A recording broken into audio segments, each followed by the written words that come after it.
Hi, I don't really know where to begin. You see, this is my 44th vlog and I don't even know if anybody's watching me, but I just love theatre and I see a lot of theatre and I watch theatre all the time and anyway.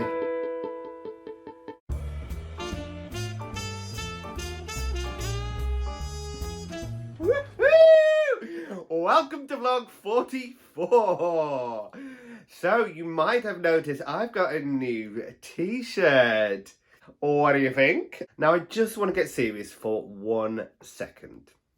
December the 1st was World AIDS Day, which is an incredible day to recognise and remember everybody who is affected and living with HIV and AIDS. And to recognise all the charities and organisations that support and help people living with these conditions. I have recently met and interviewed people from the industry who are living with HIV. They are incredible and their stories are all very different. Well, yeah, what I'm trying to say is that I am HIV positive. When I did the video and I saw people's responses, I was like, oh, you don't have to do anything like on a massive rampage. You could post one video and you're helping, or at least you could tell somebody and then you're helping, whatever you do.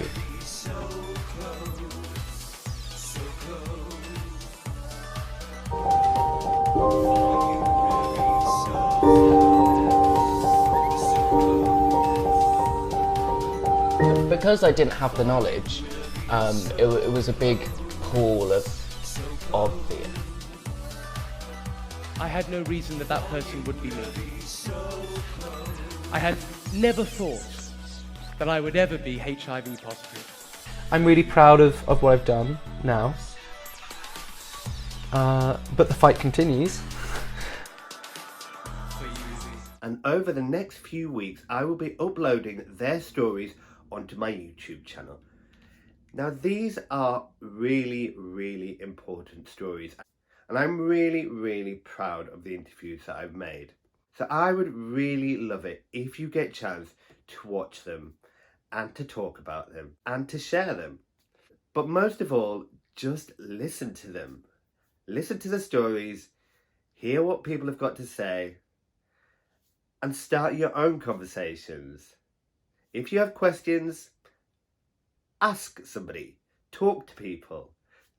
Come and talk to me. I am always here to listen. I hope that my videos will start to make a little bit of an impact. Now, earlier this year, Gareth Thomas kicked open the door by announcing that he was HIV positive. This has started an incredible new wave of people talking about HIV.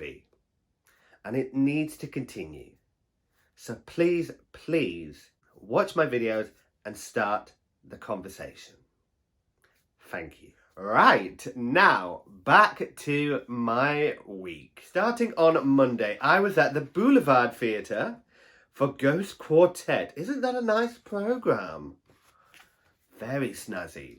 If you haven't been to the Boulevard Theatre yet, it is the newest theatre in Soho and it is stunning. No expense has been spared in this new state-of-the-art theatre in the heart of Soho. And judging by their programme, they intend to become one of the most prestigious theatres in the West End. Now this is their first show with the music by Dave Malloy. Dave Malloy, whose recent work Preludes was at the Suffolk Playhouse starring my friend Keith Ramsey. Now that was a stunning production. Now, there is no disputing that Dave Malloy writes an incredible score and Ghost Quartet is no exception. With an incredible actor muso cast of 4, including Fun Home's Olivier-nominated actor Zubin Vala and my pal Niccolo Curadi. This is a very, very abstract, beautiful and slightly bizarre story.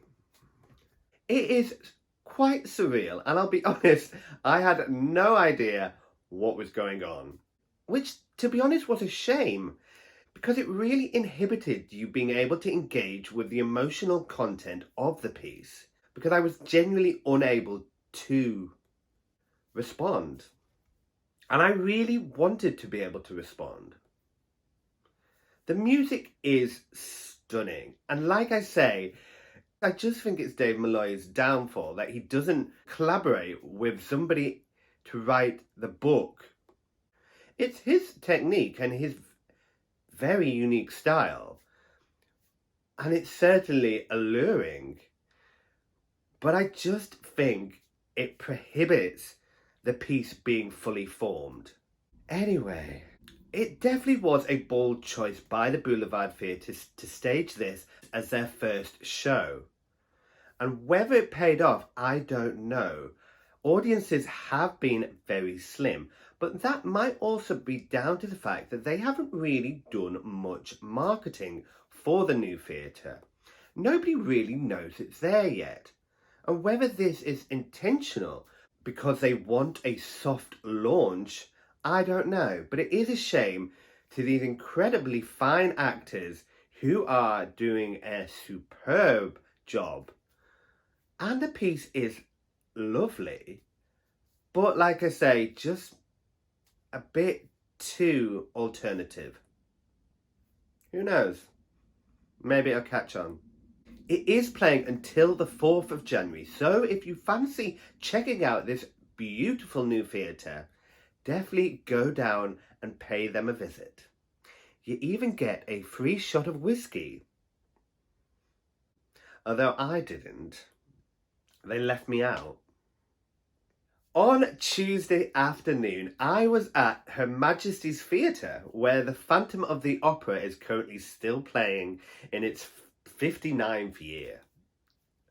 I was there on the afternoon for a very special talk about HIV and AIDS, hosted by the incredible Wallace Despus, and with a panel including novelist Matthew Todd and Jonathan Blake. Now, Jonathan is an incredibly exceptional man. If you saw the film Pride, he was a character played by Dominic West and was diagnosed as HIV in 1982 and is still alive today. Now, the talk was incredibly interesting. However, there wasn't very many people there, which was a shame. And I'll be honest, I don't know whether this event really had much impact. Everybody who did attend and was in the audience is probably quite well educated and informed already about this conversation and are already having these conversations. Something like this is a message that really needs to be spread further and wider afield. How we do that, I don't really know, but I definitely commend Wallace for engaging with this topic and doing something. Any way to promote and talk about these issues is brilliant. And Wallace is definitely leading the way in trying to get this message out. On Tuesday evening, I was at the press night for Dear Evan Hansen, the global smash that has finally reached London. Unless you've been under a rock, you will most definitely have heard of this incredible new show that has come over from America by the writers Pasek and Paul, who went on to write The Greatest Showman. Now, Dear Evan Hansen is a brand new musical with original material which tells the story of Evan Hansen, a young American teenager who struggles with mental health and the death of a student in his year. The music is beautiful. Ben Platt, who originated the role, won a Tony for his brilliant portrayal of Evan. And the music has dominated the cabaret scene. I cannot recall a show or cabaret where I haven't heard those songs being played. And when it was announced that Dear Evan was coming over, everybody wanted a piece of it. There was so much speculation about who was going to be cast in the title role. Luke Bayer, Rob Houchen, everybody was thrown into the mix, and they probably all auditioned.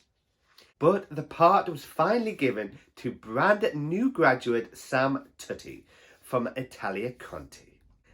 Now, he had some big shoes to fill, and boy, he did a good job. He is a remarkable young actor who definitely gets the right measure, portraying Evan perfectly. And his voice is stunning. He is joined in the cast by Rebecca McInnes, who played Jamie's mum in Everybody's Talking About Jamie. Now, the part is probably quite similar, so it's not exactly a huge departure for her, but nonetheless, she is incredible. And I'll be honest, probably steals the show with her really heartfelt performance. It's exceptional. The show itself, I struggled with. Like I say, because it's been built and hyped so much, I wasn't massively overwhelmed by it. I thought the staging was a bit basic. For the majority of the performances, I didn't really feel they were truthful. A lot of it was quite exaggerated and was basically just actors showing and expressing rather than feeling. Or at least that's how it felt. Or at least that's how it came across. Nonetheless, it is a fine production, and it's incredible to see new writing being so well received. And the way the story has been structured, it does feel like an American film that's been adapted to stage. It does feel a bit like an American film that's been adapted to stage, rather than a stage show in its own right. Now, I will be honest, I did struggle a little bit with the story. As much as it's incredible to recognise and to talk about mental health in this way, it's a bit of a reach to support and endorse what Evan's character does. For those who don't know the story, by an unfortunate series of events, a letter he writes to himself is mistaken as a suicide note for his classmate. Evan then keeps up the pretense by fraudulently posing as his dead classmate to then infiltrate his family, who then give him money, and he then raises 50 grand from a crowdfunding page through this elaborate hoax. It's all a bit much. And I'll be honest, if that happened in real life, that kid would be in so much trouble and his life would probably be made worse. Whereas because this is a nice uplifting story, of course it ends happily, with Evan becoming this hero. I don't buy it, I'm sorry. It is important to talk about mental health, and it is incredible to get a spotlight on this subject. I just don't know if it sends the right message. Anyway, the after party was incredible.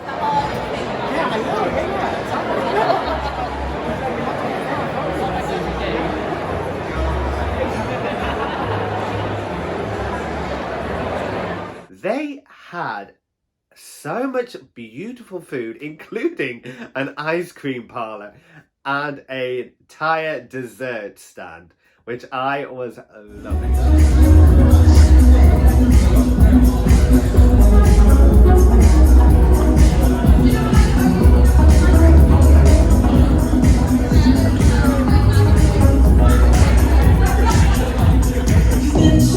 I managed to catch up with a few of the stars, including Michael Xavier, who was looking beautiful, and Jonathan Bailey, who was looking fit. He's currently filming a period drama, hence his lovely sideburns. The evening was incredible, and the entire cast and creatives do deserve to celebrate, because they have created something which is brilliant.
Now, on Wednesday, I went to see Hansen Juliet. Oh my God, it's good. I bloody loved it. Honestly. Now, I'd heard about this musical being in development for the past year, and even knew when Jordan Luke Gage was first cast as Romeo. Now, at the time, I was a bit sceptical. A jukebox musical made up of Britney Spears songs and Jessie J. I didn't think it was going to work. Jordan reassured me that the script was actually brilliant and not to rule it out until I saw it. Now, they spent the past couple of months up in Manchester previewing the show before bringing it to London, and I'm not sure how much has changed, but it is now one of the best new shows in the West End I've ever seen. It is stunning. So basically it is a jukebox musical with all the songs written by Max Martin, and he has written so many songs which have dominated the pop charts over the last 30 years. And this is the thing. This is a jukebox musical. It's not trying to be anything other than that. And within that, there is actually a damn hard skill to try and make these songs fit coherently in a narrative. And they've done an exceptional job. I was honestly surprised at how well the lyrics and songs fit the show without even needing to be changed. The premise is a retelling of Romeo and Juliet, where Juliet doesn't kill herself. Essentially, it's a sequel to Romeo and Juliet to find out what could have happened had Juliet survived. Playing Juliet is the formidable Miriam Teak Lee. She, honestly, is a superstar. She was part of the original London cast of Hamilton, and her physicality and dance is next level. Not to mention her brilliance as a singer and an actress. She is going to be global. I can guarantee it. Now, supporting her is an incredible cast of talent, including Oliver Tomsett, who plays Will Shakespeare, Cassidy Jansen, who plays his wife, Anne Hathaway, and the beautiful David Badella, who is looking fine. Not to mention, as I already have, Jordan Luke Gage, who plays Romeo himself.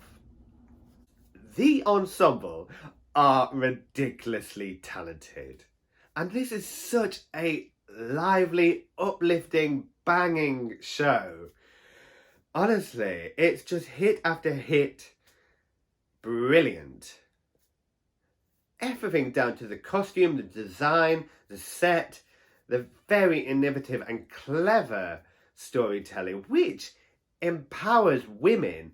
And they even have a non-binary character, which is a first for the West End and is superbly handled.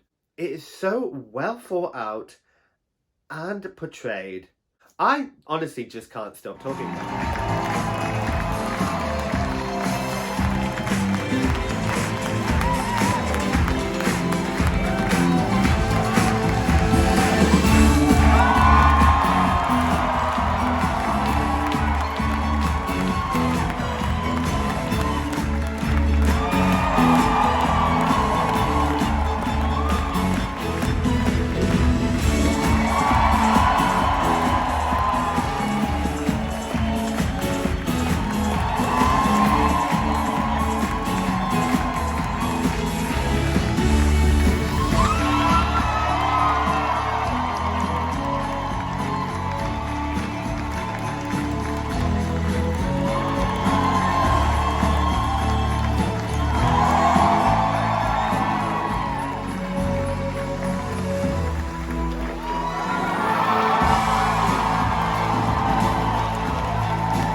Now, the press night was an incredible evening with the likes of Jessie J and Simon Cowell in the audience. Afterwards, they had a huge party, which was phenomenal. Here is a little video I took at the party. I used to bite my tongue and hold my breath, scared to rock the boat and make a mess. So I said quietly, agreed politely. I guess that I forgot I had a choice. I let you push me past the breaking point. I stood for nothing, so I fell for everything. You held me down, but I got up. Hey! Already brushing off the dust. You hear my voice, you hear that sound, like thunder gonna shake the ground. You held me down, but I got up. Hey! Get ready, cause I had enough. I see it all, I see it now. I got the eye of the tiger, a fighter, dancing through the fire. Cause I am the champion, and you're gonna hear me roar. Louder, louder than a lion. Cause I am a champion, and you're gonna hear me roar. Roar, roar, I got the eye of the tiger, a fighter, dancing through the fire. Cause I am a champion, and you're gonna hear me roar. Louder, louder than a lion. Cause I am a champion, and you're gonna hear me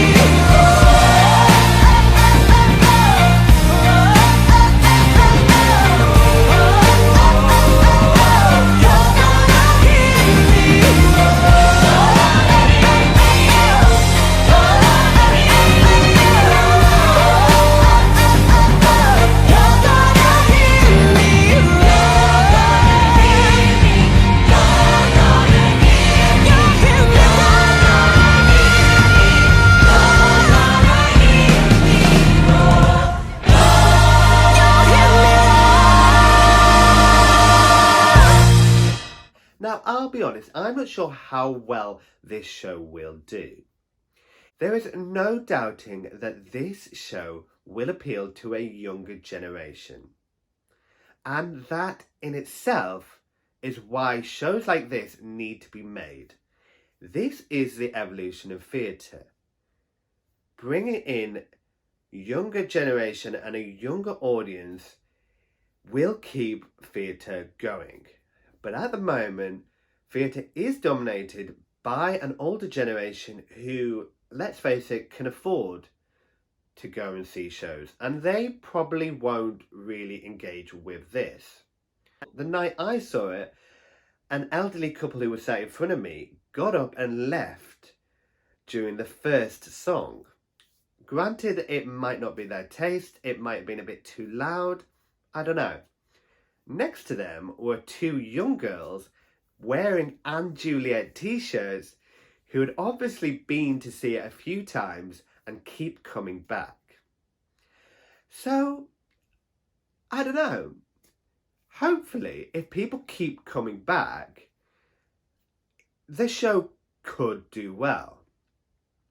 But unfortunately, if this older generation don't get on board and get behind it and start to come, it might struggle to sell tickets. I, however, booked to come straight back and see it in 2 weeks' time before I even left the theatre. That is how good I think it is and how much I can't wait to see it. The next day, they released the entire cast album, which, honestly, I have not stopped listening to. Go and check it out, see what you think, and then go and watch a show. Actually, no, go and watch a show and then obsess over the album like I have been. Because it's brilliant. And I've got to mention my buddy Alex Tranter, who is looking fit, ladies. His arms, whoo! Wow. As well as Ivan DeFritius, who marks his 15th West End show with Hansen Juliet. He is incredible and is married to the beautiful Charlotte Ryby, who's just finished a run in Waitress. On Thursday afternoon, despite being a little bit hungover from the Hansen Juliet party, I met with the cast and creatives of a new play called Rage But Hope. Writer Stephanie Martin, director Scott Crass, and actors Dior, Clarke and Emma Davies. Now, this is a new play written in response to the protests by Extinction Rebellion. And the video that I made with them is a very interesting conversation about climate change and the Extinction Rebellion movement. It's a really, really interesting insight, and it's on my YouTube channel, so you should definitely check it out. So it's always good to talk about it, and hopefully even better to listen. Listen. So tell me a little bit about the play. What is it? It is a study of the effects of the climate crisis and the Extinction Rebellion movement on lots of different people from different walks of life, and how a growing awareness of the climate catastrophe and the work of Extinction Rebellion, how that's affected people. So it's really up to the minute in terms of reflecting, you know, what's been going on this year, which I think is quite exciting. Like it could not be any more.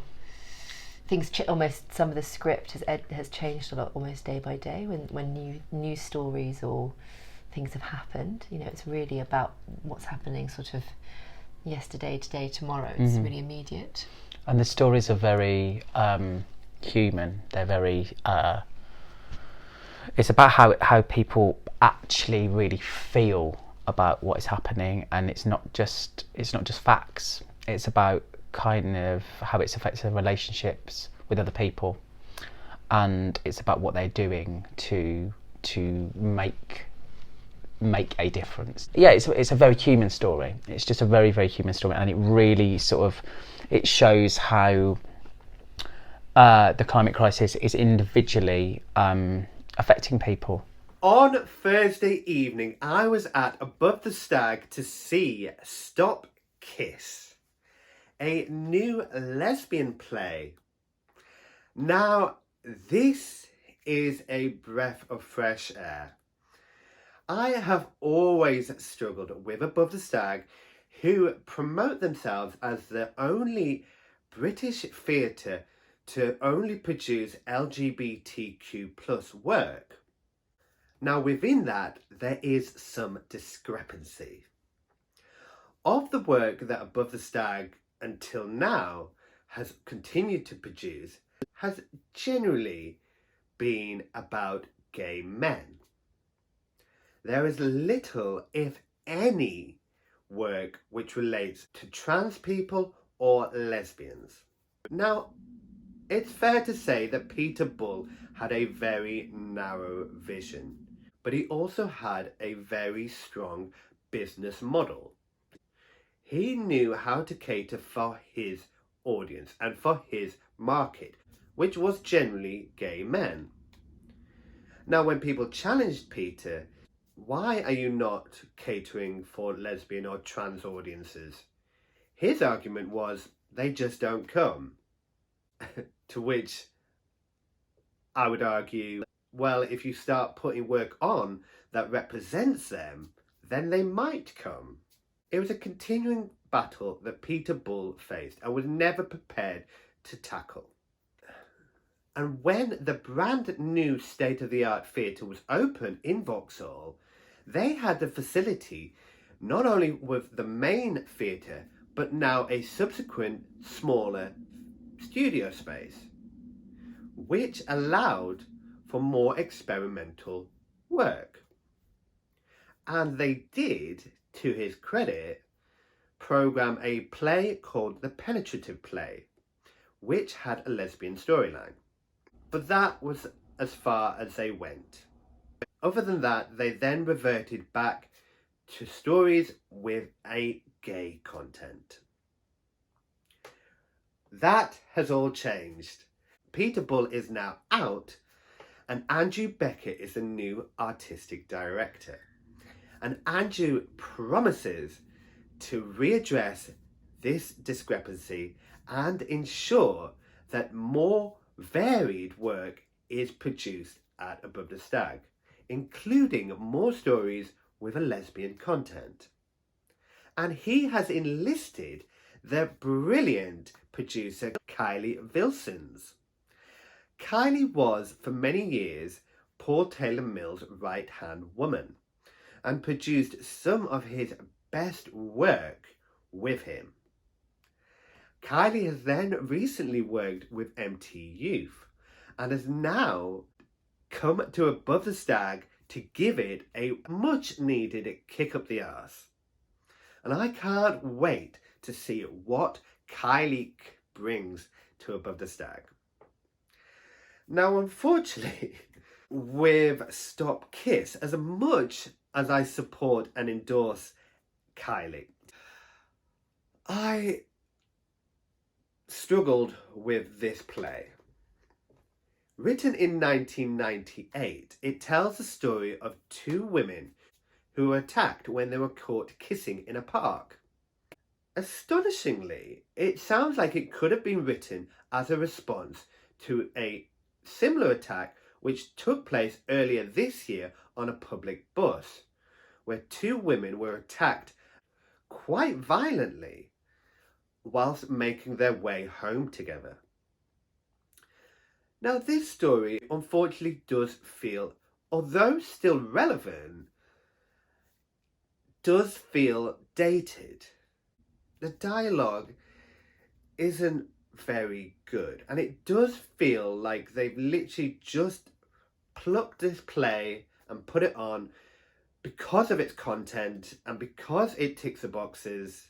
Lesbian play, relevant, rather than, dare I say it being any good.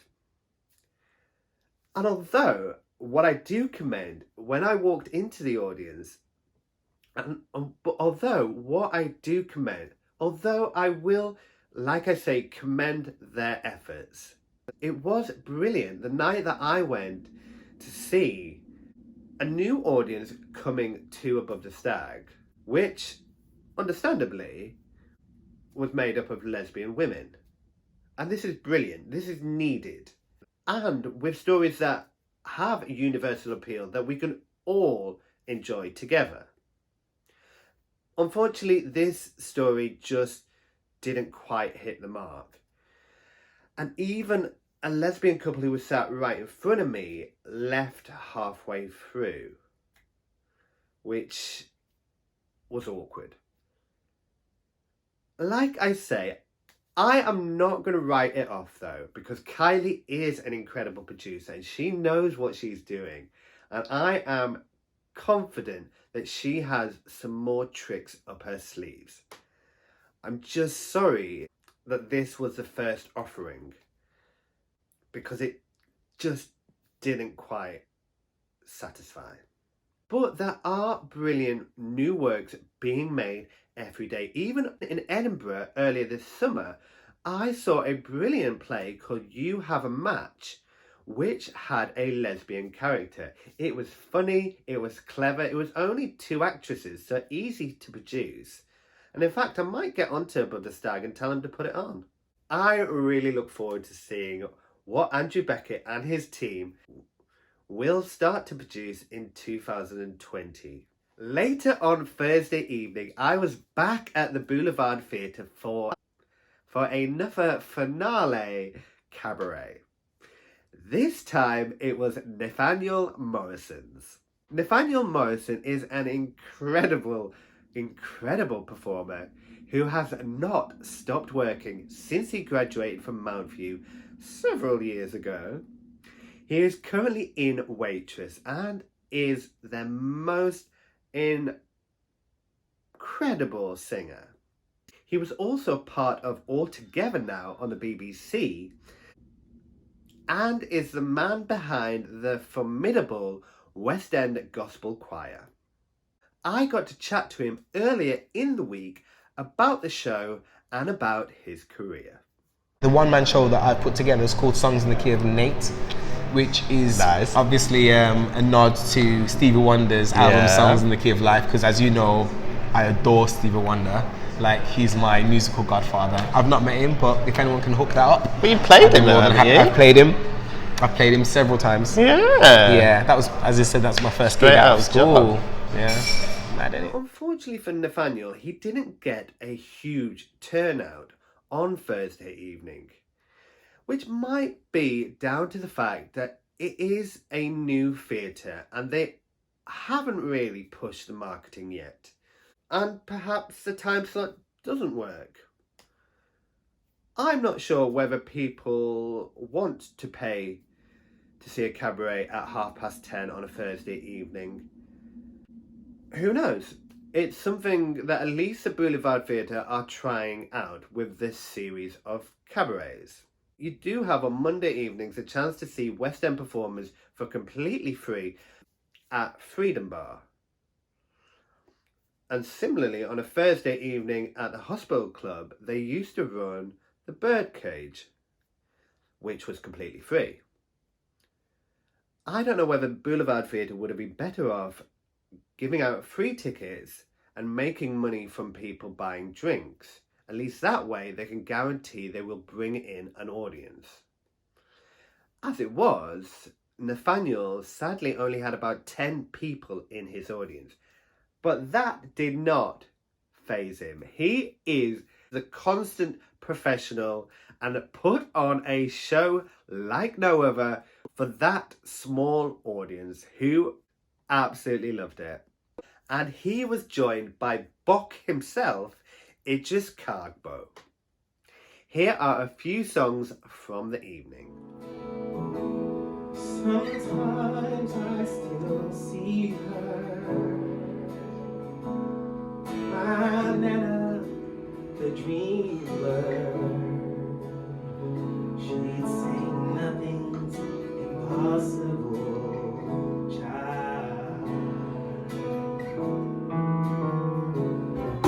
7 years later.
an awfully big mistake. Oh, what a difference love can make. Please give my heart another break. Won't ya, can't ya, hug me home. Time after time, I find that I'm struggling to tell you what's burning inside. A glimmer of hope that you finally see. Yet I remain quiet. Love today. Don't delay.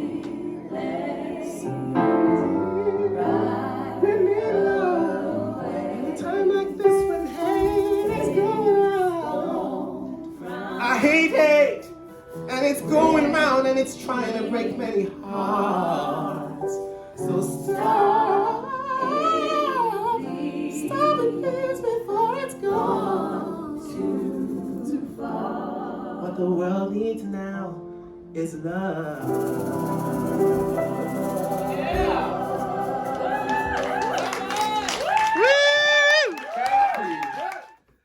On Friday evening, I was back at the Waterloo East to watch Afterglow. Now, the reason I went back was my friend Kane Surrey, who understudies all three characters, was going on as one of them. I couldn't wait to see Kane perform, and he did a brilliant job. Now, this is not easy. This show, which consists of three characters, he has had to learn all three characters, which means he's learned every single line in that play. I wouldn't even know how to start getting my head around that. The ability to switch and zone into which character you're playing at any given point is brilliant, and he did an exceptional job and is an credible actor. It was really nice to see him opposite my other friend Peter McPherson and Benjamin Alowiha, who, since I saw it last, I'll admit has got a lot better. Maybe he just needed time to find his feet, but having seen this again, it's a great show, as I said before, and seems to be selling out. So there's definitely a strong market for the show. I was really proud of Kane and really glad that I got to see him do his thing.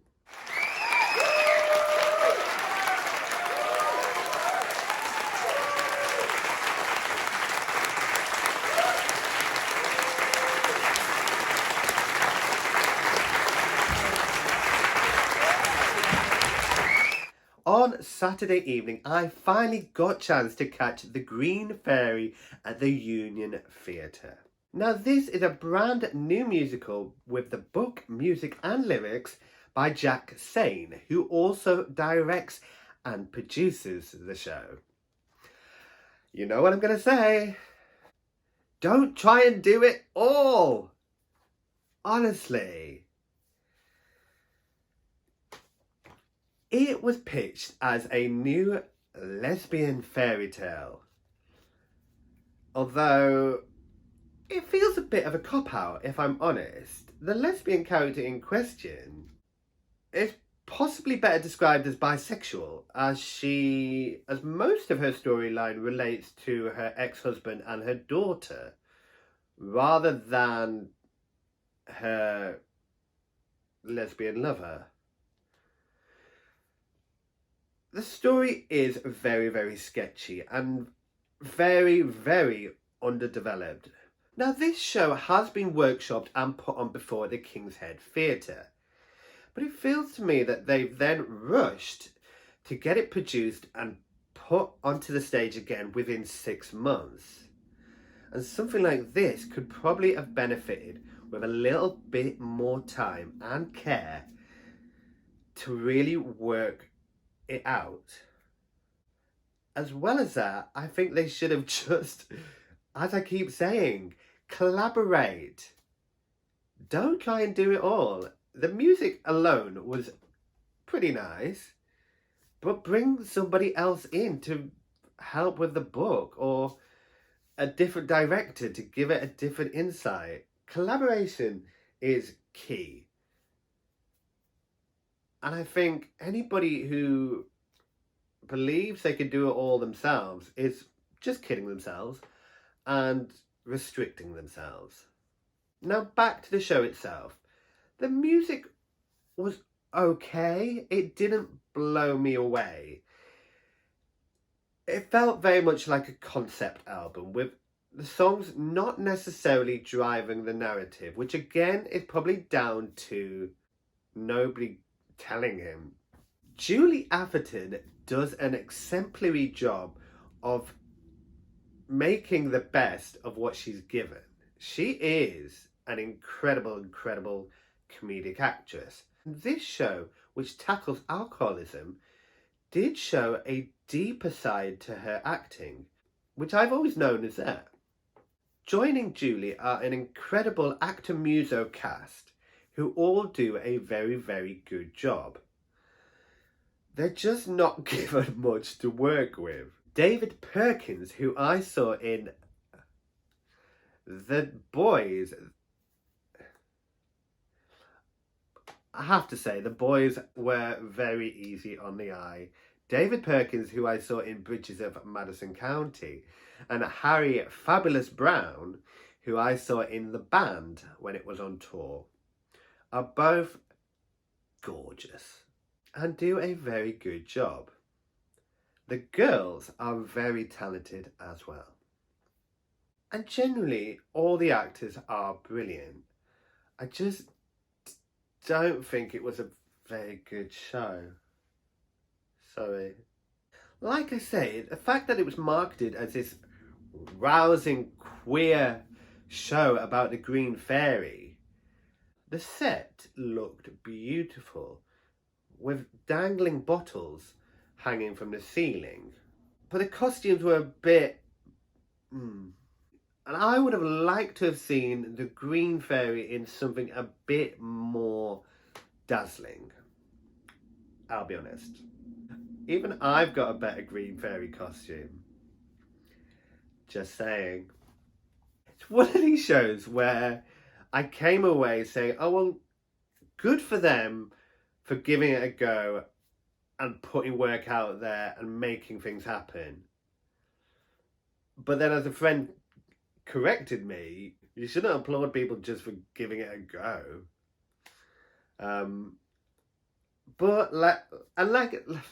I don't know. Jack himself trained at Lambda and went on to be an assistant director at the Dunmar warehouse. So he definitely does have an insight, and it definitely does show, because somewhere within this show there is potential. But I just think, like a lot of young, ambitious creatives, he needs to learn to walk before he can run. And really appreciate the benefits of development rather than just putting something on.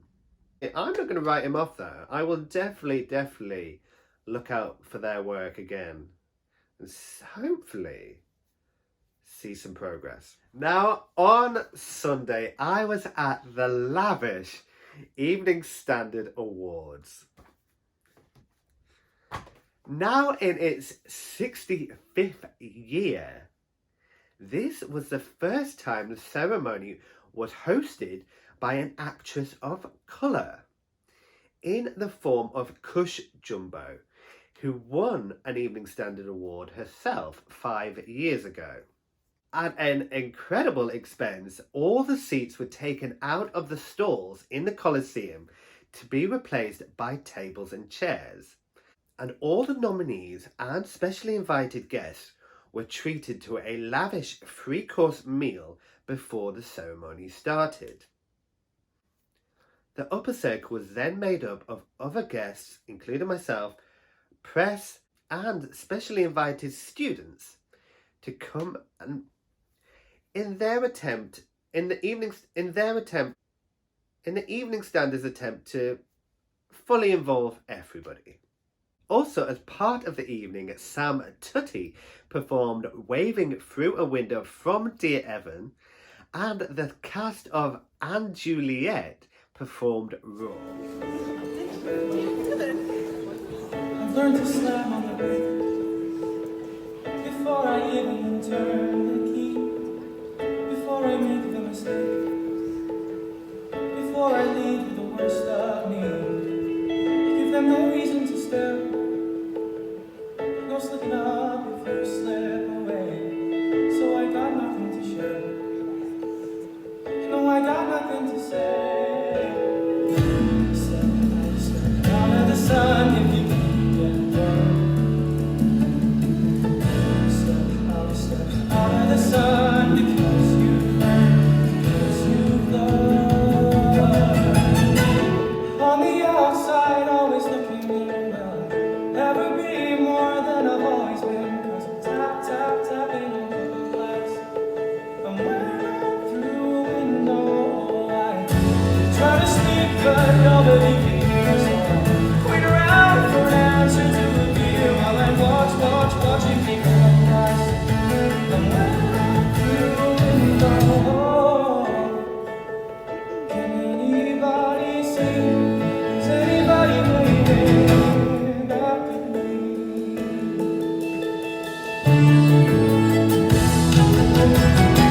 We start with stars in our eyes. We start believing that we belong. But every sign does you right, and no one tells you where you went wrong. We step out of the sun if you can get burned. Step out of the sun because you learn, because you learn. On the outside, always looking will I ever be more than I've always been, because I'm tapping on the glass, waving through a window. I try to speak, but nobody can hear, so I wait around for answers to appear while I watching people pass, waving through a window. I got the eye of a tiger, fire, dancing through the fire. And you're gonna be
Now this was incredible to see. Sam did such a good job, and like I said earlier, I cannot get enough of Hansen Juliet, so I was living for their performances.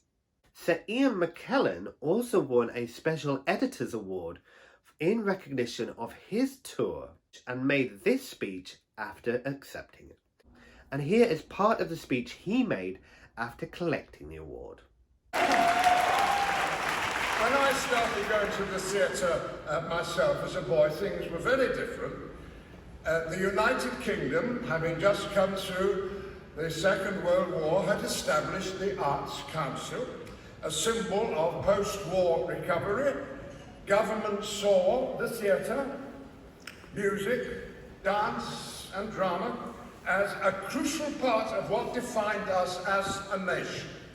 And when I started acting, Each major city and town in this country had its own local subsidised theatre where a resident company presented a changing programme of plays throughout the year, and these repertory companies trained me and my contemporaries because of the requirement of British Actors Equity for its new members to work for 44 weeks outside London before getting their full membership, without which they wouldn't be able to work anywhere, and now our union is forbidden from making such rules. The rest of the speech, the full speech, can be found on my YouTube page. The after party was incredible, and it was brilliant to rub shoulders with some exceptional stars, including my pal Andrew Scott. And I don't know who that ginger guy is. I was very lucky to be there and very, very grateful to have been invited. Anything which shines a spotlight on people's achievements in theatre is fully deserved. And it's great just to come together and celebrate each other's achievements and to remind us to keep working hard. Theatre is difficult and it's not getting any easier. And it's fine for me to stand here behind a camera and slag it all off. But I do recognise how much people put in and how much people work and deserve recognition, support, and congratulate. So I congratulate everybody. Thank you for watching my little blog. If you'd like to follow me, please do on Twitter and Instagram, and please subscribe to my YouTube channel just to remind me that you're there, and you will be notified about anything else that I upload. And like I say, please do look out for my special series of interviews with people living with HIV. See you next time.